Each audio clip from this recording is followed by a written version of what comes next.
Hey guys, this side Arshdeep Singh and you're watching into an YouTube channel।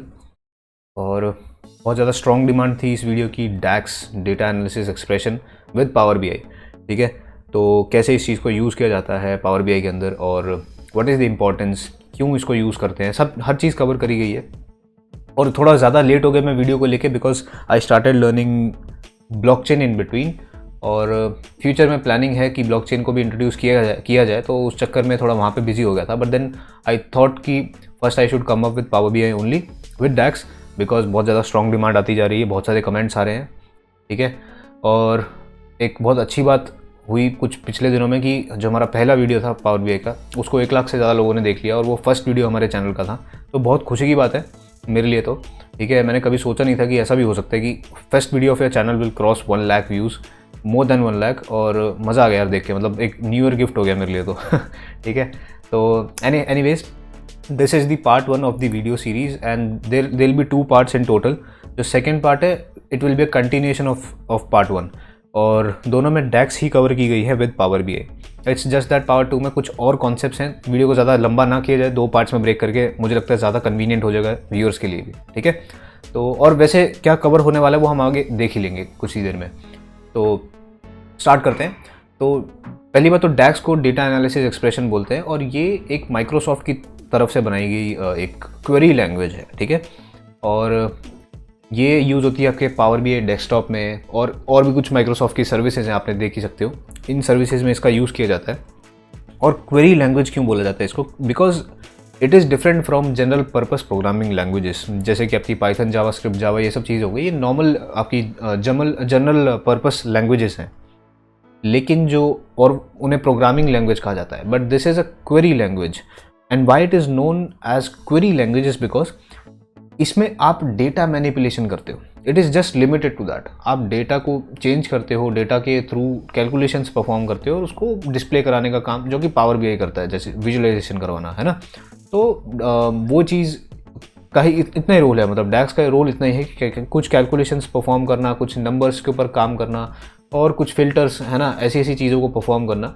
And functions are already made, आपको खुद से ऐसे कोई ऐसा फंक्शन नहीं बनाने हैं, but it's just that you should know how to use it, how to use DAX functions. ठीक है, and how to use them in combination, which is the most important thing. तो यही एक चीज़ है इसके अंदर जो कवर करनी है। सेकेंड थिंग इज़, इसके बाद हम आगे बढ़ते हैं, और द पॉइंट इज़ कि वाई, क्यों हम इसको यूज़ करना चाहते हैं, डैक्स को क्यों यूज़ करते हैं हम लोग पावर बीआई के साथ। सो कुछ पॉइंट्स मैंने हाईलाइट किए हुए हैं, और one of them is higher flexibility. अगर मैं आपसे कहूँ कि यार मुझे एक टेबल में से कॉलम है फॉर एग्जांपल, उसका सम निकाल के दो, ठीक है, तो आप बोलोगे हाँ ये तो बहुत आसान है, सम तो मैं ऐसे ही निकाल दूंगा। आप एक सम का जीयूआई में जो पावर बीआई को इतना आसान बनाया गया है, क्योंकि माइक्रोसॉफ्ट को पता है कि उनकी सर्विसेज ग्लोबली यूज़ करी जा रही हैं, तो वो अपने हर एक टूल को बहुत easy to use and convenient बनाते हैं अपने जो एम्प्लॉयज़ जो उसको यूज़ करते हैं। ठीक है, लेकिन उसके साथ एक बाउंडेज ये आती है कि आपके पास फ्लेक्सिबिलिटी कम हो जाती है जब तक आप जीयूआई पे हो। जैसे आप एक लैंग्वेज का यूज़ करने लग जाते हो, चाहे वो क्वेरी लैंग्वेज हो या कुछ भी है, तो आपके पास ज़्यादा तोड़ने मोड़ने की ताकत आ जाती है चीज़ों को, खुद से ज़्यादा परफॉर्म कर सकते हो, खुद से ज़्यादा कस्टम कर सकते हो चीज़ों को। एक अच्छा एग्जाम्पल लेते हैं, फॉर एग्जाम्पल सम, जैसे हमने कहा कि सम आपको परफॉर्म करना है बहुत easily, it can be perform, there is no need to use DAX. लेकिन अगर मैं उसको थोड़ा नेक्स्ट लेवल पे लेके जाऊँ, मैं बोलूँगी नहीं भाई तुम इसको सम करो, उसके बाद इसको मल्टीप्लाई करो 2.5 के साथ, और फिर इसको डिवाइड करो पाई वैल्यू के साथ, दैट इज़ 3.14। ठीक है, और फिर उस टोटल जो भी आपने किया है उस चीज़ का एवरेज निकाल दो, या उस चीज़ को फिर मल्टीप्लाई कर दो, कुछ भी है ना। एक बड़ी लंबी कैलकुलेशन हो गई अगर वो डिमांड है अगर, तो अब आप सोचोगे कि यार क्या किया जाए, है ना। शायद देर इज़ जो अच्छे से यूज़ करते हैं पावर बीआई, उनको शायद वो लोग इसको कर पाएँ अच्छे से, ठीक है, विदाउट एनी ट्रबल, कि हाँ वो लोग बहुत आसानी से उस चीज़ को परफॉर्म कर पाएँ। लेकिन ऐसी कॉम्प्लिकेटेड कैलकुलेशंस को आसान बनाने के लिए डैक्स होती है। आपको कुछ फंक्शंस यूज़ करने हैं जिसमें generally there is nothing to do, आपको एक लाइन लिखनी है, 2 लाइन लिखनी है फंक्शन की, और आपका काम हो जाएगा। ठीक है, तो वो चीज़ को देखेंगे हम। और ऐसे ही इसका एक रिलेटेड पॉइंट है कि full functionality of Power can be utilised, वो आप समझिए कि मैं क्या कहना चाहता हूँ। और third and very important point which is limits the data to be fetched from tables for visualisation. अब यार ये जो पॉइंट है ना, this is one of the point which I have picked from the book which I have referred for making these 2 videos. ठीक है, ज़्यादातर content जो इन 2 वीडियोज़ में होगा वो ज़्यादातर उस बुक में से उठाया मैंने। आप बोलोगे कि वो कौन सी बुक है, क्या वो हमें ख़रीदनी चाहिए या नहीं, तो मैं रिकमेंड करता हूँ कि हाँ, अगर आपको डैक्स को थोड़ा अच्छे से सीखना है, सिर्फ इतना वीडियो ही मुझे लगता है, हाँ मतलब एक काम चलाओ ठीक है, बट देन यार एक होता है ना कि एक सेल्फ सेटिस्फैक्शन होती है जब आप एक सेल्फ अप्रोच लगाते हो कि हाँ ठीक है, एक बुक जब आपके पास आ जाती है तो it is written by well known authors, ठीक है, उसको उस पर बहुत मेहनत डाली होती है, तो एक तरह से आपको काफ़ी ज़्यादा क्लैरिटी मिलती है चीज़ों को लेके, ठीक है, बहुत हद तक आप घुसते हो अंदर और आपको काफ़ी क्लैरिटी मिलती है। आप स्क्रीन पे देख सकते हो 2 बुक्स के स्क्रीनशॉट हैं, और the first screenshot is which I have referred here, और जो सेकंड है it is one of the books जो कि वेरी हाईली रेटेड है और अच्छे रिव्यूज़ हैं इसके, तो दोनों की लिंक जो है डिस्क्रिप्शन में दे रखी है, और अगर आपको ख़रीदनी है बुक तो प्लीज़ डिस्क्रिप्शन में दी गई लिंक से ख़रीदें। It is an affiliated link, आपको कोई एक्स्ट्रा पैसा नहीं देना है, it is just a contribution कि आप इस चैनल को थोड़ा कंट्रीब्यूट कर पाएंगे without paying any extra amount, ठीक है, बुक खरीदने के टाइम पे। तो I hope you understand that and let's move forward. So like हम कह रहे थे ना डेटा मैनिपुलेट करेंगे ये सब चीज़ें, लेकिन क्या उसे कोई रिस्क है? मतलब जो हमारा जो सोर्स डेटा है क्या उसको कोई रिस्क है? नहीं, तो उसको कोई रिस्क नहीं है, बिकॉज ये जो डेटा है ना, ये मतलब एक तरह से उस पर उसको कुछ परफॉर्म करता है, उसको फिल्टर करता है पावर बीआई के प्लेटफॉर्म के ऊपर, ठीक है।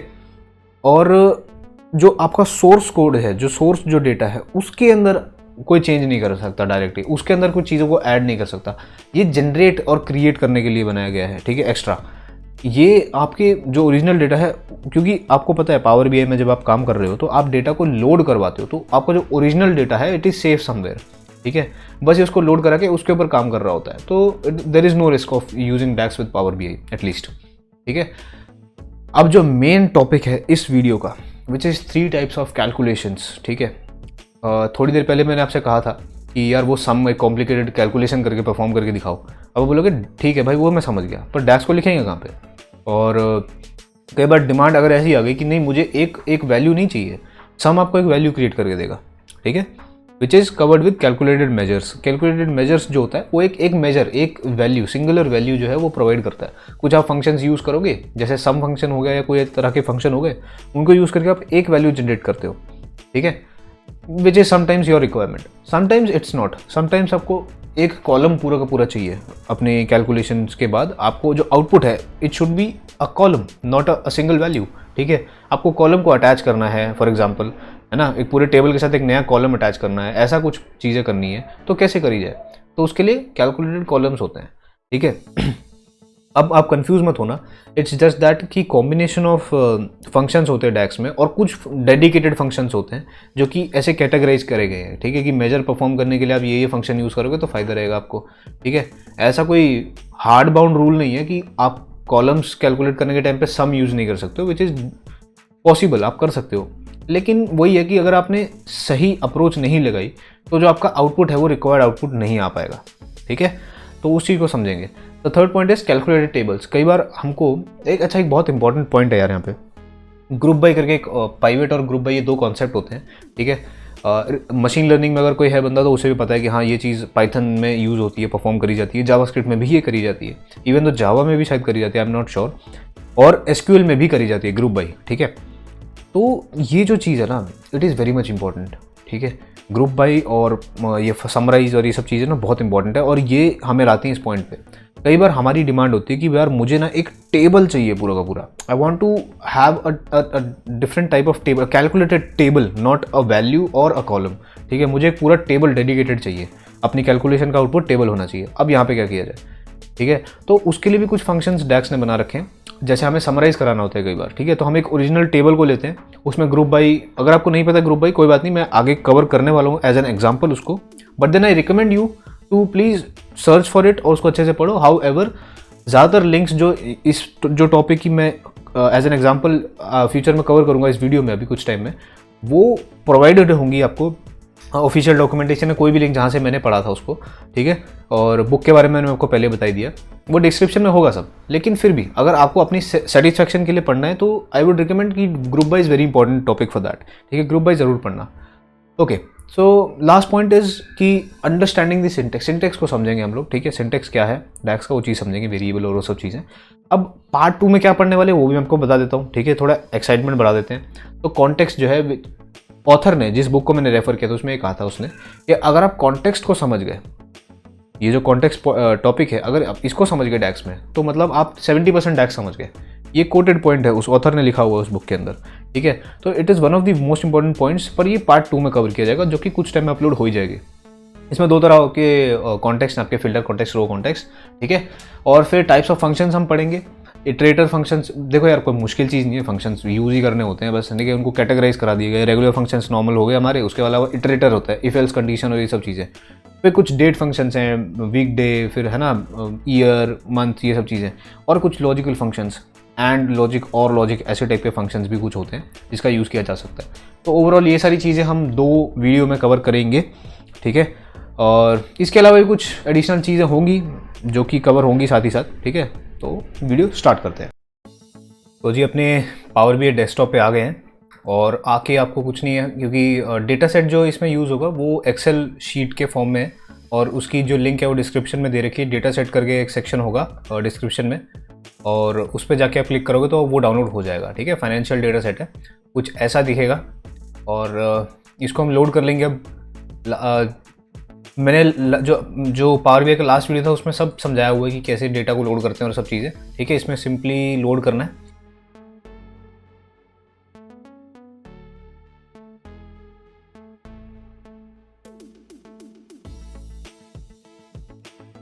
डेटा जैसे आप देख सकते हो लोड हो गया है, और फाइनेंशियल्स के नाम से इसमें सारे कॉलम्स हैं हमारे पास। पहली बात तो पावर बीआई पे काम कर रहे हैं, सबको पता है कि 3 इंपॉर्टेंट टैब्स जो हैं इसमें, वो एक तो ये विजुअलाइजेशन वाला जो पेज हो गया, दूसरा आपका डेटा, और तीसरा रिलेशनशिप्स, ठीक है। मॉडलिंग जिसे कहते हैं। तो यहाँ पे तो हमारे पास लकीली एक ही क्या कहते हैं, टेबल है, तो मॉडलिंग का कोई मतलब नहीं है। पर इन केस इन फ्यूचर अगर हम लोग कुछ और टेबल्स जनरेट कर रहे हैं इसके अंदर से, ठीक है, जैसे कि हमने सुना था ना 3 तरह की कैलकुलेशंस होती हैं, कैलकुलेटेड मेजर्स, कैलकुलेटेड कॉलम्स और कैलकुलेटेड टेबल्स। टेबल्स की हेल्प से आप नए नए टेबल्स जनरेट कर सकते हो जो डेटा आपके पास अवेलेबल है उससे, ठीक है। तो वो सारी चीज़ें पॉसिबल है, और क्या पता हम उस चीज़ को परफॉर्म करें फ्यूचर में, बट फिलहाल हमारे पास रिलेशनशिप बनाने के लिए कुछ नहीं है। और ये रिकमेंडेड है कि सबसे पहले जब आप आते हैं अपने पावर बीआई पे काम करने के लिए, तो the first step is to create the relationships, ठीक है। रिलेशनशिप्स इन द सेंस कि फॉर एग्जांपल आपके पास एक और यहाँ पे टेबल होता, ठीक है, उसका डेटा यहाँ पे डिस्प्ले आ रहा होता है, ऐसे कार्ड बन के आ रहा होता है एक और दोनों में कोई एक ऐसा कॉलम है जो कि कॉमन है, ठीक है। डजेंट मैटर कि उनका नाम सेम है कॉलम का या नहीं, but then the data is very similar, वो दोनों में कॉमन एक कह सकते हैं। और एसक्यूएल में अगर आपने पढ़ा होगा फॉरेन की का कॉन्सेप्ट होता है कि मतलब ऐसा कोई कॉलम जो कि रिलेशनशिप स्टैब्लिश कर सके, ठीक है, 2 टेबल्स के बीच में, वही वाला कॉन्सेप्ट यहाँ पे भी होता है, ठीक है। तो उस चीज़ को परफॉर्म करना बहुत ज़रूरी है, क्योंकि जब आप विजुअलाइज करवा रहे होते हो तो डेटा विजुअलाइजेशन के टाइम पे आपने देखा होगा लास्ट जो 2 वीडियो थे उसके अंदर भी हमने जब एक चीज़ को चेंज करे तो बाकी चीज़ें आपस में अपने आप चेंज हो रही थी, अपने आप अपडेट हो रही थी, जो हमारा विजुअलाइजेशन जो रिपोर्ट होती है, ठीक है। तो वो कैसे पॉसिबल हो जाता है, इतने सारे टेबल होते हैं जब, वो इसलिए पॉसिबल होता है क्योंकि हमारे रिलेशनशिप उसमें आपस में बने होते हैं, ठीक है। पर रिलेशनशिप की ना एक कह सकते हैं कि उसकी भी कुछ डिसएडवांटेजेस होती हैं, ठीक है। रिलेशनशिप 2 तरह के होते हैं, मैनी टू वन और वन टू मैनी। अब ये सारी जो चीज़ें मैं बोल रहा हूँ ना, वर्बली बोल रहा हूँ सिर्फ, ये सारी की सारी चीज़ें उस बुक के अंदर सब कुछ अवेलेबल है, जो मैंने बुक आपको बता रखी है, काफ़ी अच्छे से एक्सप्लेन किया गया है इन डिटेल, ठीक है। अच्छे से आप उस चीज़ को, उसके मैकेनिक्स समझ सकते हो, उसकी पूरी की पूरी जो बैकएंड में क्या चल रहा है, कैसे हो रहा है, सब कुछ समझ में आ जाएगा आपको, ठीक है। तो आई वुड हाईली रिकमेंड कि आप उस बुक को पढ़ें, ठीक है। मेन टॉपिक तो ये है कि हम कैसे समझते हैं नया मेजर कैसे क्लियर। देखो आप यहाँ पे देख सकते हो न्यू मेजर, न्यू कॉलम और न्यू टेबल, और एक क्विक मेजर, ये भी बहुत ज़रूरी है, इसको भी थोड़ा सा बाद में देखेंगे। फिलहाल हम एक न्यू मेजर क्रिएट करते हैं और मैं दिखाता हूँ आपको कि क्या चीज़ होती है, ठीक है। डैक्स को क्या, देखो, right a DAX expression that calculates a value from your data. एक वैल्यू क्रिएट करनी हो जब आपको, फॉर एग्जाम्पल मुझे सारी की सारी जितनी भी सेल प्राइस है, सॉरी सेल्स है, सेल्स, ये देखो ये कॉलम आपको दिख रहा होगा सेल्स के नाम से, ये सारा का सारा सम मेरे को दिखाना है, सब टोटल दिखाना है। 2 तरीके हैं, ठीक है। एक तरीका है कि मैं यहाँ पे विजुअलाइजेशन कार्ड को, जैसे ये कार्ड ले लेते हैं, ठीक है, और यहाँ पे मैं ड्रैग एंड ड्रॉप कर देता हूँ अपने, क्या बोलते हैं उसको, सेल्स के कॉलम को। सेल्स का कॉलम कहाँ गया, सेल्स ही नाम था ना उसका, सेल्स प्राइस नहीं, जस्ट सेकेंड, सेल्स, ये नाम पूरा आ रहा है क्या,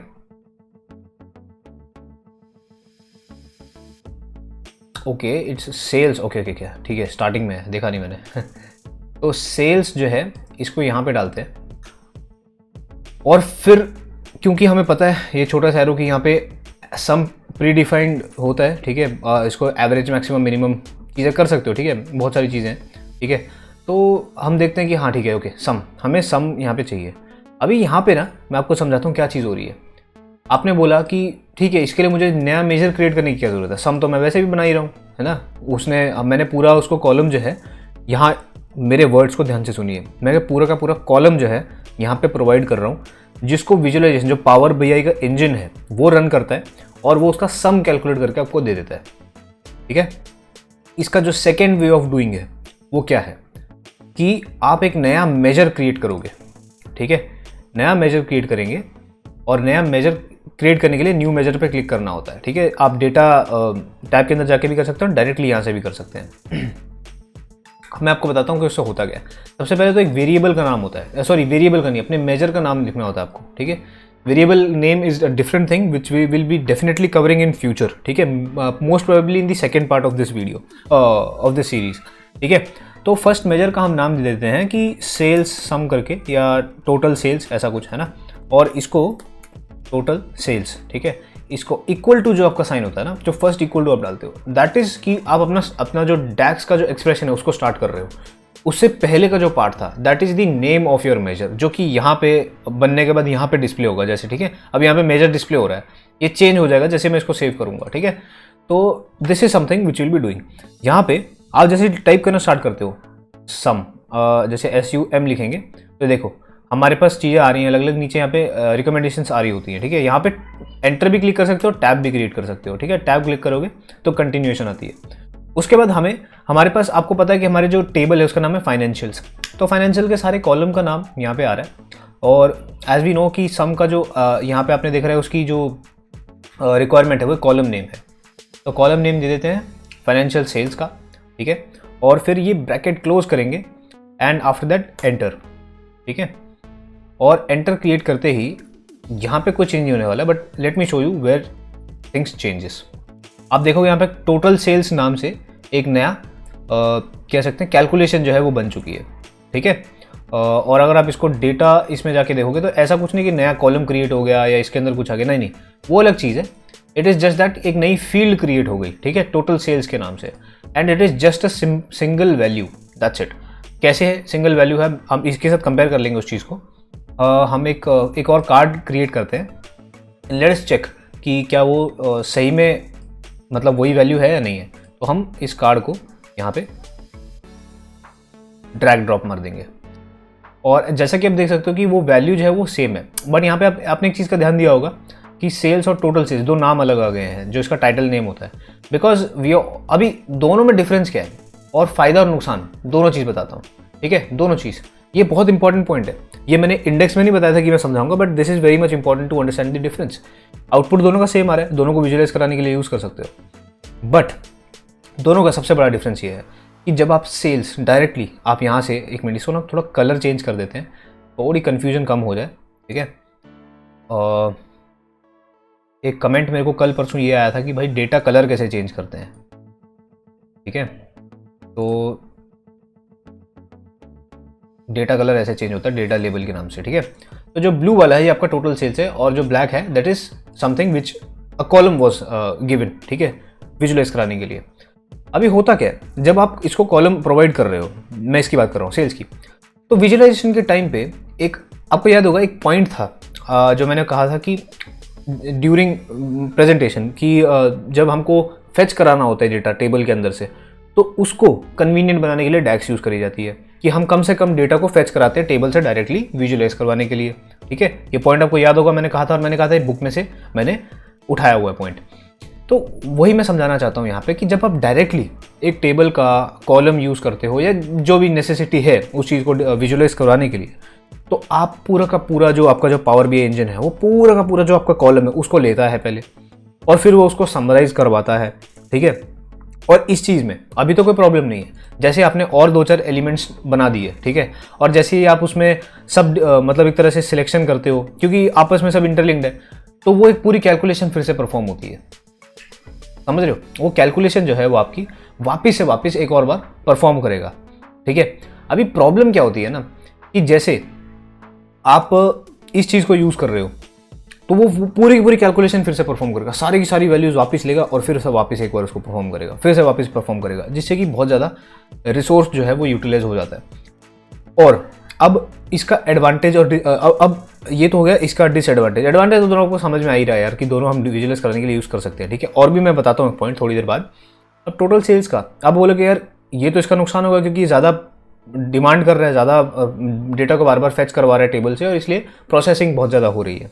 और ये क्योंकि एज अ सिंगल वैल्यू हमारे पास पहले से ही अवेलेबल है तो इसको हम डायरेक्टली यूज़ कर सकते हैं, है ना, तो हमारे को प्रॉब्लम नहीं आएगी कोई। लेकिन इसका भी एक डिसएडवांटेज है, वो ये कि अभी तो फिलहाल आपके पास एक सिंगल वैल्यू बन के आई है, लेकिन जो ये पावर बीआई की रिपोर्ट आप तैयार कर रहे हो इसका साइज ग्रेजुअली इंक्रीज करते जा रहा है, because you are creating new fields है, you are creating new fields. ये this is a part of your report, ठीक है। आप जितने और यहाँ पे विजुअलाइजेशन क्या बोलते हैं एलिमेंट्स ऐड करते जाओगे आपकी फाइल का साइज तो बढ़ता ही जाएगा, बट दैट इज समथिंग जिसको हम नहीं रोक सकते हैं, वो तो विजुअलाइज तो करवाना ही है, दैट इज द टास्क। लेकिन फील्ड्स को आप कंट्रोल कर सकते हैं। Fields is something which you are creating for your convenience. ये चीज़ अगर आप नहीं भी क्रिएट करोगे तो भी आपका काम बन रहा है ना। तो ये इसका डिसएडवांटेज है कि आपकी जो ग्रेजुअली जो फाइल का साइज है वो इंक्रीज करते जा रहा है जैसे ही आप और कॉलम्स, टेबल्स या मेजर्स क्रिएट करते जा रहे हो, ठीक है। और एक और चीज़ टेस्ट करते हैं यहाँ पे हम, वो ये कि हम एक क्या बोलते हैं उसको, स्लाइजर ये रहा, स्लाइजर लेते हैं और स्लाइजर में हम ईयर को डालते हैं एंड लेट अस सी कि क्या वो दोनों में अपडेट कर रहा है कि नहीं, ठीक है। हमारे पास ईयर जो है, एक बार इसको ना थोड़ा लिस्ट में ले आता हूँ, ओके। और 2013 एक बार क्लिक करके देखते हैं तो आप देख रहे हो कि दोनों में अपडेट हो रहा है, दोनों चीज़ में अपडेट हो रहा है, ठीक है। ऐसा नहीं कि किसी एक में अपडेट हो रहा है। तो अगर आपको ये लग रहा हो कि ये मैं इसलिए करके दिखा रहा था क्योंकि आपका डाउट क्लियर हो जाएगा, ठीक है। क्योंकि कई लोग सोच रहे होंगे कि यार ये तो सिंगल वैल्यू है ना, यहाँ पे तो हम कैलकुलेट कर रहे हैं, बार बार पूरा फैच कर रहे हैं, लेकिन ये तो सिंगल वैल्यू है, ये तो आपने यहाँ पे हार्ड मतलब एक तरह से कैलकुलेशन करके स्टोर कर लिया, तो ये कैसे अपडेट हो रहा है, ये कई लोगों के दिमाग में क्वेश्चन आ रहा होगा। तो मैं आपको ये भी क्लियर करना चाहता हूँ, जब आप एक मेजर क्रिएट कर रहे होते हो ना, तो मेजर क्रिएट करने के टाइम पे ये जब ये फॉर्मूला उठा रहा है, सम, फाइनेंशियल, सेल्स और जो भी चीज़ कर रहा है, ठीक है, ये तब परफॉर्म कर रहा है जब ये सब चीज़ें इसके साथ इंटरलिंक्ड है, ठीक है। तो जैसे ही आपने ईयर 2013 सिलेक्ट किया तो उसने क्या किया, इंटरनल जो पावर बीआई का इंजन है उसने एक फिल्टर अप्लाई कर दिया कि भाई साहब सम उसी फील्ड में फाइनेंशियल सेल्स का उसी का सम करो, उसी को टोटल करवाओ जिसकी ईयर जो है उसकी वैल्यू 2013 हो, दैट्स इट। ये इंटरनली काम हो रहा है, ये हम नहीं कर रहे हैं। This is the power of power BI, ठीक है। ये आप नहीं कर रहे हो, ये इतना स्मार्ट है कि आपने अपने विजुअलाइजेशन में एक क्लिक किया और उसने आपकी सेव्ड वैल्यू को भी अपडेट कर दिया, ठीक है। So this is something incredible. और इस चीज़ के लिए तो मैं कहना चाहता हूँ यार, पावर बीआई को जिस तरीके से बनाया गया ना, बहुत ज़्यादा मस्त बनाया हुआ है, ठीक है। बहुत ज़्यादा ध्यान रख के बनाया गया इस चीज़ को। ऑलराइट, तो आई होप आपको क्लियर होगा कि मेजर क्या चीज़ होती है, ठीक है। और मैंने इसके एक प्रोज और कॉन्स भी बता दी कि क्यों ये इतना ज़रूरी है, ठीक है, और क्यों, और इसका डिसएडवांटेज क्या है। तो इसको आप ऐसे ही नहीं कि अंधाधुंध बस मेजर क्रिएट करते जा रहे हो, टेबल्स और कॉलम्स क्रिएट करते जा रहे हो, ऐसा भी नहीं है। When ever required, when ever necessary आप उसको बनाओ, जब नहीं ज़रूरत है तो डायरेक्टली करो, ठीक है। तो ऐसे ही इसके और भी हैं, जैसे फॉर एग्जाम्पल मुझे टोटल नहीं रखना है, मुझे एक एवरेज वैल्यू भी रखनी है, ठीक है। तो एक तो तरीका ये है कि मैं एक और मेजर क्रिएट कर लूँ, नया मेजर क्रिएट कर लूँ, या दूसरा तरीका क्या है कि मैं यहाँ पे फॉर्मूला चेंज कर दूँ इसका, ठीक है। तो वो भी आप चेंज कर सकते हैं। तो इस फॉर्मूला को हम अपडेट कर देते हैं, हमको सम नहीं चाहिए, ठीक है। ये थोड़ी सी कॉम्प्लीकेट कर देते हैं इसको कि मुझे सम के अलावा डिवाइडेड बाई 2 भी चाहिए ये। तो लेट अस सी कि ये चेंज करता है या नहीं करता है। और आपको पता है यहाँ पे एरर भी आपको दिखा देगा, अगर आप कुछ गलत टाइप कर रहे हो ना अपने डेक्स कमांड में, तो आपको एरर भी दिखाएगा। Now you can clearly see कि ये 26, अच्छा इसको डिस्प्ले कर देते हैं, बट आप देख सकते हैं कि वो डिवाइड बाई 2 किया तो उसका हाफ हो गया, है ना। Okay, so like total value जो है 118 and then it's getting divided by half, ठीक है, 59 point something which is we know it's right, ठीक है, क्योंकि हमने डिवाइड बाई 2 किया। सो आप इसका सिंटेक्स भी साथ ही साथ देख रहे हो कैसा होता है, ये कितना इजी सिंटेक्स बनाया गया इसका। इसमें कॉन्सेप्ट है वेरिएबल का, ठीक है, जिसमें आप वैल्यू को स्टोर कर सकते हो, फिक्स और मतलब वेरिएबल मतलब उसको स्टोर करके यूज़ कर सकते हो वापस से, विच इज़ ऑल्सो पॉसिबल, ठीक है, वो एक डैक्स एक्सप्रेशन का पार्ट है, but then we will be learning that in later part, ठीक है, अभी नहीं करेंगे उस चीज़ को। Alright, so I hope it's clear कि क्यों सिर्फ इसलिए हमें नहीं चाहिए बिकॉज हम सम करवाने वाले थे, but then I hope you are getting the point, ठीक है, कि क्यों हम एक फिक्स वैल्यू चाहते हैं। फॉर एग्जाम्पल बहुत ज़्यादा कॉम्प्लिकेटेड सिचुएशन हो सकती थी यहाँ पे, बहुत ज़्यादा एक लंबी कैलकुलेशन परफॉर्म करना चाहते होगे आप, तो वो भी हो सकता है, ठीक है। I hope you are getting the point, right. Okay, तो अब आगे बढ़ते हैं, ठीक है। आप चाहें तो इस डेटा सेट को डाउनलोड कर सकते हैं और मेरे साथ साथ इसको सीख सकते हैं। However we are not going to create a dashboard just like last time we did, ठीक है। इस बार हम डैशबोर्ड क्रिएट नहीं करने वाले, इस बार जस्ट कॉन्सेप्ट समझेंगे, ठीक है। Okay, so the second point is, जैसे हमने कैलकुलेटेड मेजर्स देखा, कैलकुलेटेड कॉलम्स, ठीक है, इसका भी एग्जांपल देखते हैं। कैलकुलेटेड कॉलम्स क्या होता है, ठीक है। तो पहले मैं इसको थोड़ा सेट कर देता हूँ, इसको हटा देता हूँ सो दैट कन्फ्यूजन ना ज़्यादा क्रिएट हो फालतू में। ऑलराइट, तो बिफोर गोइंग फर्दर मैं चाहता हूँ कि आप ये दो वेबसाइट्स हैं, दो URL मैंने दे रखे हैं, एक है डैक्स सिंटेक्स और दूसरा है डैक्स बेसिक्स, ठीक है। दोनों के जो लिंक हैं वो डिस्क्रिप्शन में प्रोवाइडेड हैं under the section important links, ठीक है। वहाँ पे दोनों चीज़ों को एक बार एक्सप्लोर करो। ये ऑफिशियल डॉक्यूमेंटेशन पेज है of Microsoft for power BI, तो it is very much important to go through it once. चाहे आप ऊपर से जाओ, अच्छे से एक एक लाइन पढ़ने की जरूरत नहीं, but then it's very important, ठीक है। बहुत सारी चीज़ें पता चलेंगी आपको, ठीक है। और अगर आप सोच रहे हो कि वीडियो कैसे बनता है, तो वीडियो ऐसे ही बनता है यार, ये हम भी यहीं से उठाते हैं कंटेंट, हमारे को कोई ऊपर से वरदान नहीं होता, ठीक है। हम भी यहीं से चीज़ें लेते हैं जिससे आप सीखते हो। तो okay, so let's move on. अभी हमारा जो नेक्स्ट पॉइंट है that will be new column. So like new measure, we learn how to create a new measure, what are the advantages as well as disadvantages. Advantages वही है कि आप बहुत ज़्यादा कॉम्प्लेक्स अगर कोई आपको कैलकुलेशन परफॉर्म करनी है तो it can be done very easily. जब आप मतलब आपको बस वो जो कैलकुलेशन है वो पता होनी चाहिए कैसे परफॉर्म करनी है, देन सिंपल आपको उसको डैक्स एक्सप्रेशन की तरह लिखना है एंड बिंगो, इट्स डन, ठीक है। अब कई बार हमारी रिक्वायरमेंट होती है कि हमें एक नया कॉलम क्रिएट करना है, एंड नाउ कॉलम को कहाँ पे स्टोर करेंगे। तो like table can be store differently, but then column अकेला तो स्टोर नहीं होगा ना। A measure is something different. Measure को आप एक तरह से एक फील्ड की तरह, एक नॉर्मल एक वैल्यू की तरह स्टोर कर सकते हैं। Column only separate column is equal to a new table, ठीक है। तो that doesn't make any sense. तो दोनों में डिफ्रेंशिएट करने के लिए जब आप न्यू कॉलम पे क्लिक करते हैं, it automatically creates a new column in this existing table जो सिलेक्टेड है, ठीक है। तो वही चीज़ यहाँ पे होगी and let's just create a new column. And एक एग्जांपल लेते हैं यहाँ पे। एग्जांपल बहुत आसान सा लिया जाएगा और इसका एक अच्छा एग्जांपल दूंगा जब वेरिएबल वाला कॉन्सेप्ट समझाऊंगा, ठीक है। तो और भी मस्त सा एग्जांपल होगा इसका, ठीक है। उसमें वेरिएबल यूज़ हो रहे होंगे और थोड़ा कॉम्प्लेक्स एक्सप्रेशन क्रिएट करेंगे। फिलहाल हम एक थोड़ा ईजी लेते हैं।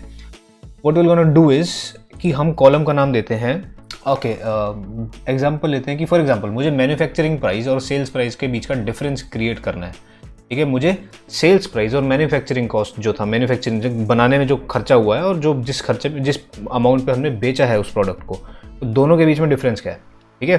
तो वो चीज़ अगर हमको कैलकुलेट करनी है तो कैसे कर सकते हैं। तो उसके लिए हमने कॉलम पे क्लिक किया और कॉलम को हमने नाम दे दिया, क्या नाम दे यार, मैन्युफैक्चरिंग या मैन सेल डिफरेंस, ठीक है। कुछ भी दे दो यार तुम्हारी अंडरस्टैंडिंग के लिए। आप लोग प्रोफेशनल हो, मैं प्रोफेशनल BI डेवलपर नहीं, पहले बता रहा हूँ, तो गालियाँ मत देना कमेंट में कि क्या नाम दे दिया ये, ठीक है। तो बाकी यहाँ पे it's very easy to create new column. हम लोग इसको माइनस करना है आपस में, सिंपल लॉजिक, ठीक है। हमको सेल्स प्राइस को मैन्युफैक्चरिंग प्राइस से माइनस करना है। So what will gonna do is, यहाँ पे हमारे पास कोई डायरेक्ट फंक्शन आई गेस नहीं होता है माइनस करने के लिए, but then not an issue. Arithmetic operations जो है डायरेक्टली परफॉर्म किए जा सकते हैं, ठीक है। तो financial sales price okay, financial sales price जो है उसको हमें सब्ट्रैक्ट करना है अपने मैन्युफैक्चरिंग प्राइस के साथ, ओके फाइन। तो this is how it's done. उसके बाद एंटर और लेट अस सी कि अब क्या बन के आता है, ठीक है। ओके, तो हमारे पास मैन सेल डिफ करके एक नया कॉलम क्रिएट हो गया है, also now a part of this table, financial table, ठीक है। और इसके अंदर आप एक चीज़ नोटिस करोगे तो 350 - 3 अगर करेंगे तो 347 आएगा। सो विच डायरेक्टली कन्वेज कि हाँ हमारी जो कैलकुलेशन है इट इज़ परफॉर्म करेक्टली, ठीक है। So this is one of the examples. इसमें और भी इसको कंप्लीट किया जा सकता है। अगर आपको कोई और तरह से मतलब एक फिक्स वैल्यू यूज़ करनी है और फिर उसको यहाँ पे यूटिलाइज करना है, ठीक है, मतलब एक कैलकुलेशन अलग से परफॉर्म करनी है, देन वो कैलकुलेशन को इस कैलकुलेशन में यूज़ करना है। I know bit confusing, but then will see that kind of example later, ठीक है। अभी आप ये समझो कि कॉलम क्रिएट करने का फ़ायदा क्या है and how it is different from measure, ठीक है। मेजर से कैसे डिफरेंट है? एक मेजर आपने क्रिएट किया था which can be used for visualization purpose on what not, ठीक है। और अब आपने देखा कि एक कॉलम कैसे क्रिएट किया जा सकता है। अभी फॉर एग्जांपल, ठीक है, यहाँ पे मुझे उसको विजुअलाइज करवाना है, हम एक विजुअलाइजेशन कराते हैं उसी को यूज़ करके। कुछ भी ले लो यार, ये ले लेते हैं एक बार। और इसमें अभी हम प्रोडक्ट, सबसे पहले तो एक्सेस जो है वो हमारी एक शेयर्ड एक्सेस, सॉरी शायद गलती से दूसरा ले लिया मैंने।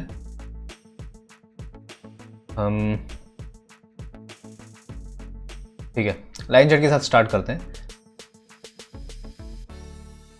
प्रोडक्ट, हाँ प्रोडक्ट लिया, एक्सेस पे डाला, ठीक है। और प्रोडक्ट हमारा अगर मैं डेटा सेट में दिखा दूँ तो ये प्रोडक्ट है, ठीक है, कि कौन सा प्रोडक्ट जो है उसकी बात हो रही है। और हम डिस्प्ले यहाँ पे क्या करा सकते हैं, एक तो कि जो हमारी सेल्स हुई है, ठीक है, सेल प्राइस जो था, सॉरी नॉट सेल्स हुई है, सेल्स प्राइस, ठीक है। पहली चीज़ तो जो सेल प्राइस थी वो दिखा सकते हैं वैल्यू के अंदर। दूसरी चीज़ हम ये दिखा सकते हैं कि मैन्युफैक्चरिंग प्राइस जो था उसका वो क्या था, ठीक है। और देन तीसरी चीज़ हम ये दिखा सकते हैं कि दोनों के बीच का डिफरेंस क्या है, एक तरह से विजुअलाइजेशन, ठीक है। और यहाँ पे कलर थोड़ा चेंज कर देते हैं, इसको ऊपर नीचे करेंगे तो कोई डिफरेंस आएगा क्या? Okay, so graph is getting changed when you are different. Okay, ठीक है, समझ गया। तो ठीक है, इस चीज़ को ऐसे रखते हैं and let's change it a little bit. हम इसको समझने की कोशिश करते हैं कि यहाँ पे क्या समझने की बात हो रही है। आप यहाँ पे ध्यान से अगर देखोगे तो जो मैन्युफैक्चरिंग प्राइस है which is in orange colour, ठीक है, मैन्युफैक्चरिंग प्राइस जो है it's in orange colour and when it's exceeding the sales price which is dark blue colour, ठीक है। तो जो हमारा ज़ीरो, जो मतलब जो हमारा प्रोडक्ट है, ठीक है, इट इज़ बाई प्रोडक्ट है ना, तो वो है वो जीरो के नीचे जा रहा है, जीरो के से नीचे की तरफ जा रही है वैल्यू। देखो जो ultimate value of manufacturing sale difference है, मतलब जिस पे जो कह सकते हैं एक तरह से प्रॉफिट मार्जिन है ना, कि सेल प्राइस और मैन्युफैक्चरिंग प्राइस के अंदर जो डिफरेंस होता है वो एक तरह से कि कितना महंगा करके आपने उस चीज़ को बेचा मार्केट में, वो किस रेट पे बिका है, ठीक है। और जो मैन्युफैक्चरिंग की जो कॉस्ट लगा था उसके अंदर, उस दोनों के बीच का जो एक्सपेंडिचर आपकी तरफ से हुआ था एंड देन जो आपने बेचा उसके बीच का जो डिफरेंस है, that is what your profit is, right. पर यहाँ पे आप देख सकते हो कि प्रॉफिट नेगेटिव में जा रहा है, ठीक है, क्योंकि यहाँ पे जो आपका मैन्युफैक्चरिंग प्राइस है it is way more than your sales price, ठीक है। मेक्स सिंपल सेंस है, सिंपल कॉमन सेंस है। और जैसे ही आप देखोगे ऑरेंज वैल्यू जैसे कम होती जा रही है, आप देखोगे यहाँ पे बहुत ज़्यादा डिफरेंस है, तो यहाँ पे बहुत नेगेटिव है। यहाँ पे जैसे ही वो डिफरेंस कम होता जा रहा है, यू कैन सी कि जो सेल्स प्राइस है और जो आपका सेल डिफरेंस है ना, वो कितना कम होता जा रहा है, ठीक है। कभी भी ये इसको क्रॉस नहीं कर सकता, क्योंकि कभी भी ये वैल्यू जीरो से नीचे नहीं जा सकती। मैन्युफैक्चरिंग प्राइस जीरो से नीचे तो जा ही नहीं सकता, तो ये कभी भी जो आपका जो सेल डिफरेंस है it can't be more than sale price, ठीक है। It can be equal to but never be more than that, ठीक है। तो ये एक पॉइंट है। और ये जस्ट अ सिंपल एग्जांपल यार, आप इसको और भी तरीके से एक्सप्लोर कर सकते हो। It was just a way of explaining you column को कैसे यूज़ किया जाता है, ठीक है, कैलकुलेट कॉलम्स को कैसे यूज़ किया जा सकता है। And one more very important thing before jumping on to calculated tables, and that is quick measures. Sometimes कुछ चीज़ें पावर बीआई ने आपके लिए पहले कर रखी है, उन्हें पता है कि इसको यूज़ करने वाले एचआर्स, फाइनेंशियल डिपार्टमेंट और डेटा एनालिस्ट, बिजनेस एनालिस्ट ये सब होते हैं, तो उन्होंने काफ़ी सारी चीज़ें आपके लिए पहले से कर रखी हैं। अगर आप सेलेक्ट कैलकुलेशन करोगे तो आप देखोगे एग्रीगेट पर कैटेगरी, एवरेज पर कैटेगरी, वेरिएंस, मैक्स पर, मिन पर, फिल्टर्स, ठीक है। फिर टाइम इंटेलिजेंस एक बहुत मस्त चीज़ होती है इसके अंदर, है ना। तो ये सब चीज़ें हैं, और ये subtraction, addition, multiplication, division, percentage difference, ये सब चीज़ें भी इसके अंदर हैं। अब जैसे मुझे for example percentage difference create करना है, और एक सेकेंड यार, परसेंटेज डिफरेंस क्रिएट करना है, और एक बार यहाँ पे हम ट्राई करते हैं manufacturing price value to compare, okay, और सेल्स प्राइस, लेट अस सी।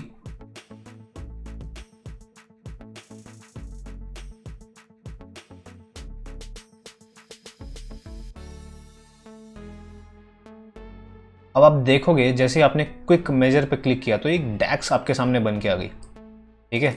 ये डैक्स आपके सामने बन के आ गई और this is one of the easiest way to explore things in DAX, ठीक है। क्विक मेजर्स वही चीज़ है कि कोई चीज़ें क्या बोलते हैं आपके कैलकुलेशन है जो पहले से ही बना रखी हैं और उनको आपको यूज़ करना होता है। तो उन्होंने क्या किया यहाँ पे sale price percentage difference from manufacturing price, ठीक है। तो उसके लिए इन्होंने एक डैक्स क्रिएट करा है और इसको एक बार हम एंटर करते हैं एंड लेट्स सी कि क्या होता है।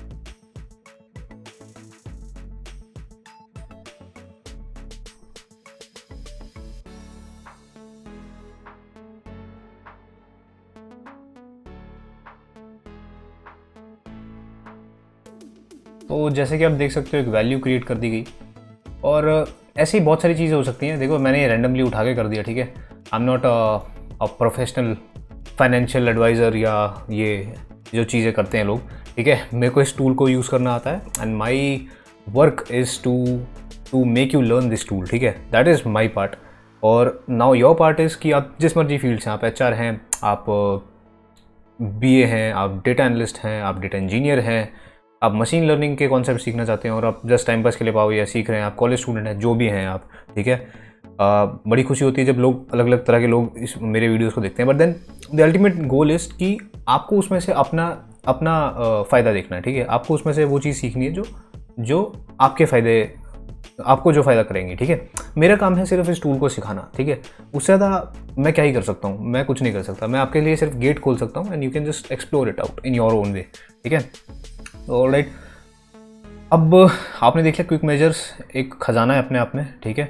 और स्पेशली ये उनके लिए जिनको पहले से थोड़ा बहुत पता है इस टूल के बारे में, उनके लिए तो भाई बहुत मस्त चीज़ है क्विक मेजर्स, क्योंकि इसके अंदर बहुत सारी ऐसी चीज़ें हैं जो कि मेरे से बेहतर वो लोग समझ सकते हैं जो इस पर पहले भी काम कर चुके हैं या पहले से काम करते आ रहे हैं, ऑलराइट, या इस फील्ड में कह सकते हैं, ठीक है। तो अब लास्ट थिंग जो मैं देखने वाले थे वो है न्यू टेबल कैसे क्रिएट किया जाए, ठीक है। और टेबल क्रिएट करने के साथ साथ हम ये भी देखेंगे कि कैसे, अच्छा एक और चीज़, हाँ एक और गलती आपको दिखा देता हूँ बिफोर टेबल। अगर हम कॉलम क्रिएट करते हैं और इसमें हम वही सेम ऑपरेशन परफॉर्म करते हैं जो हमने मेजर के टाइम पे किया था, कि जैसे एक सम क्रिएट कर देना, ठीक है। तो क्या उसमें प्रॉब्लम आती है, इस कॉलम का नाम हम डमी दे देते हैं because ultimately we will gonna delete this, ठीक है। और इसमें मैं सम क्रिएट कर देता हूँ, सम, और उसके बाद यहाँ पे मैंने डाल दिया फाइनेंशियल, क्या था सम यार, फाइनेंशियल सेल्स था, right. And then it was divided by 2, something like this. अब एक बार इसको परफॉर्म करते हैं and let's see what happens, ठीक है। आप देखोगे एक चीज़, आप नोटिस करोगे कि क्या बेवकूफ़ी वाला काम मैंने किया है यहाँ पे, कि मैंने हर एक मतलब कुछ ऐसी मैंने चीज़ करी जिससे कि हर एक वैल्यू सिमिलर है। ये पता है क्या है, this is sum total divided by half. आपको याद होगा 59.3 समथिंग वॉज कमिंग हेयर, ये देखो 15.36, ये टोटल वैल्यू जो टोटल सेल्स जो हमने क्रिएट करी है, ये वैल्यू सारी की सारी पूरा का पूरा जो कॉलम है आपका उसी से भर चुका है, which doesn't make any sense. कोई मतलब नहीं इस चीज़ का, ठीक है, कोई भी मतलब नहीं है। तो इसलिए ये समझना बहुत ज़रूरी है कि कहाँ पे हमको मेजर क्रिएट करना है, कहाँ पे कॉलम और कहाँ पे टेबल, और उसमें कौन सा फंक्शन यूज़ करना है किस तरीके से। दिस इज समथिंग विच मैं इसको और एक डिफरेंट पर्सपेक्टिव से समझाऊंगा आपको जब हम बात कर रहे होंगे कॉन्टेक्स्ट की, जो फिल्टर कॉन्टेक्स्ट और रो कॉन्टेक्स्ट जो मैंने बताया था, रो कॉन्टेक्स्ट सॉरी, तो उन दोनों को जब समझाऊंगा तब मैं आपको बताऊंगा कि ये क्या चीज़ है, ठीक है। Why it is so important to learn context, ठीक है। कॉन्टेक्स्ट समझना ज़रूरी क्यों है जब हम इन चीज़ों को करते हैं, ठीक है। तो अब हम स्टार्ट करते हैं अल्टीमेटली टेबल के साथ। Okay, so now we have to perform calculated tables. तो अभी यहाँ पे ऑप्शन आपको दिख नहीं रहा होगा, ये कमेंट में पूछना मत मेरे को बार बार कि ये ऑप्शन क्यों नहीं दिख रहा है भाई, ये क्या दिक्कत है। कोई दिक्कत नहीं है, all you have to do is you have to select, अगर आपको कोई कॉलम सेलेक्टेड है तो ये से भी आता रहेगा, तो you have to select the table, ठीक है। आपको टेबल को सिलेक्ट करना है, जो टेबल है आपका उसको सिलेक्ट करोगे, you will get all the options, ठीक है। तो न्यू टेबल पे क्लिक करेंगे एंड देन अगेन हमको एक डैक्स एक्सप्रेशन क्रिएट करना है। यहाँ पे मैं आपको पहले एक्सप्रेशन में लिख देता हूँ and after that I let you understand कि ठीक है क्या चीज़ हो रही है यहाँ पे, ओके। सो हम लोग इसको नाम दे देते हैं, what should we name it, sales per segment मैं बताता हूँ मैं क्या करना चाहता हूँ यहाँ पे, और इसके बाद यहाँ पे एक फंक्शन यूज़ करूँगा समराइज। ठीक है, अब समराइज क्या करता है, creates a summary the input table group by the specific columns, specified columns. ठीक है, तो अभी हमारे को सबसे पहले तो टेबल का नाम लिखना है। टेबल का नाम है फाइनेंशियल। ठीक है, और उसके बाद सेकेंड ऑप्शन उन्होंने बोला कि ग्रुप बाई कॉलम नेम 1। तो ग्रुप बाई कॉलम नेम 1 क्या होता है, मैंने आपको पहले भी बताया था, ग्रुप बाई का जो कॉन्सेप्ट है it is very much important.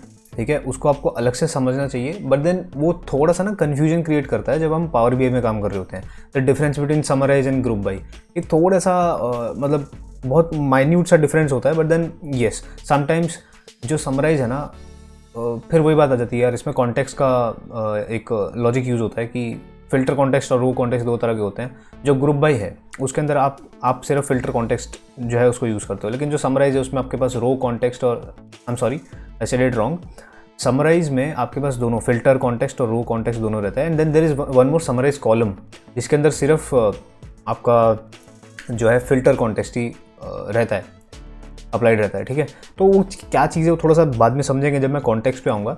And then the third one is group by. ठीक है, तो ग्रुप बाई है, उसमें क्या है कि आप एक ग्रुप बाई के अंदर दूसरा ग्रुप बाई यूज़ कर सकते हो। फॉर एग्जांपल मतलब आपको जब समरी सी क्रिएट करनी है किसी टेबल की, है ना, तो वो एक बार इसका आउटपुट देखते हैं तब आपको क्लियर समझ में आ जाएगा कि मैं क्या कहना चाहता हूँ। ठीक है, तो हाउ एवर ग्रुप बाई आप पढ़ लेना अपने आप से एक बार, बहुत ज़रूरी है। तो हम लोग क्या लिखते हैं, हम लोग को डिस्प्ले जो कराना है वो यहाँ पे कॉलम लेते हैं इन शॉर्ट। ठीक है, तो हम लोग को डिस्प्ले कराना है यहाँ पे हमारा कौन सा था वो, सेगमेंट। ठीक है, सेगमेंट डिस्प्ले कराना है, और सेगमेंट के साथ हमें इसके अलावा अब क्या करना है, सिर्फ एक ही फील्ड हमें डिस्प्ले करानी है, और दूसरी जो है यहाँ पे हमें नेम देना होता है, what name should be given. अभी सेगमेंट को तो सेगमेंट ही नाम आएगा, वो तो कॉलम एज इट इज़ हमको शो करना है, और जो नेम होगा उसके बाद एक एक्सप्रेशन लिखते हैं। तो नेम जो है हम देने वाले हैं यहाँ पे सेल्स। ठीक है, सेल्स हैपेंड या सेल्स कुछ भी ऐसा, और उसके बाद हम एक एक्सप्रेशन लिखना है। Expression is some kind of logic, some kind of calculation. ठीक है, तो यहाँ पे हम क्या करते हैं, सम करते हैं अपने कैलकुलेशंस, अपने सेल्स को। ठीक है, सम ऑफ सेल्स। अब यहाँ पे क्या समझ में आ रहा है हमें कि और देख लेते हैं कि यहाँ पे कोई एरर तो नहीं है। जैसे मैं अगर यहाँ पे ऐसे छोड़ दूँ इसको तो शायद जैसा ऐसा कुछ देता हूँ, ये देखो एरर आ रहा है ना, कि ये कोई मतलब नहीं इस चीज़ का। तो ये सब चीज़ें भी होती हैं इसमें साथ ही साथ। ठीक है, यहाँ पे क्या होता है ये अभी दिख जाएगा जब मैं आपको इसको विजुअलाइज करवाऊंगा, तो आपको सब समझ में आ जाएगा कि क्या चीज़ हो रही है यहाँ पे। इसको एंटर करते हैं और देखते हैं कि इसका आउटपुट क्या आता है। बहुत सारी चीज़ें आपको लग रहा होगा मैं ज़्यादा कुछ बोल रहा हूँ, but then there are lot of things. ठीक है, अब ये देखिए ये आपका आउटपुट आया। अब आप सोच रहे हो कि क्या चीज़ क्या है ये, मतलब सेगमेंट तो समझ में आ रहा है कि जो हमारी नॉर्मली अगर मैं आपको दिखाऊं फाइनेंशियल टेबल जो है हमारा, है ना, उसमें हम जब सेगमेंट में देखें तो सेगमेंट में we only have these values. ठीक है, हमारे पास यही वैल्यूज़ हैं, channel partner, government, enterprise, mid market, small business, जो भी। ठीक है, तो ये हमारे पास वैल्यूज़ हैं जो कि वहाँ पर भी हमने देखी।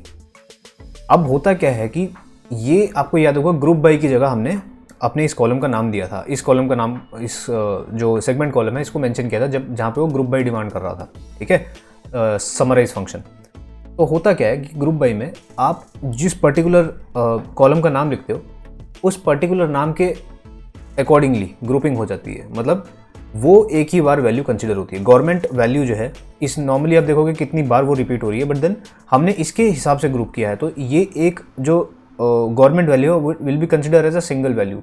और इसके रिस्पेक्ट में जो हम एक्सप्रेशन, जो हम एक कैलकुलेशन परफॉर्म कर रहे हैं, that is the sum of sales.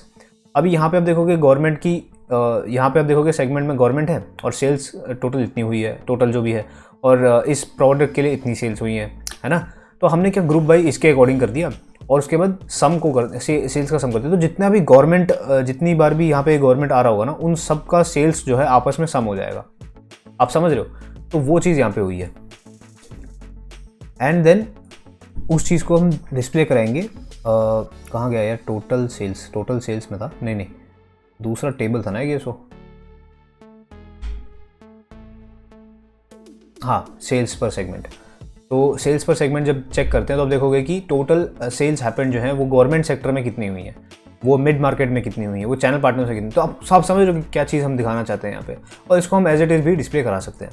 तो डिस्प्ले कराने के लिए अगर मुझे ये दिखाना है कि एक सेगमेंट में कितनी सेल्स हुई हैं, तो उस चीज़ के 2 तरीके हैं, but then because it's a table, ठीक है, तो आई वुड रिकमेंड कि हम यहाँ पे मैट्रिक्स यूज़ कर सकते हैं, ठीक है। और मैट्रिक्स जब हम यूज़ करते हैं तो इसके अंदर हम उसको एज इट इज़ दिखा सकते हैं। फाइनेंशियल के अंदर तो हम डायरेक्टली टेबल को यहाँ पे दिखा सकते हैं, डिस्प्ले करा सकते हैं, ठीक है। Okay, just a second.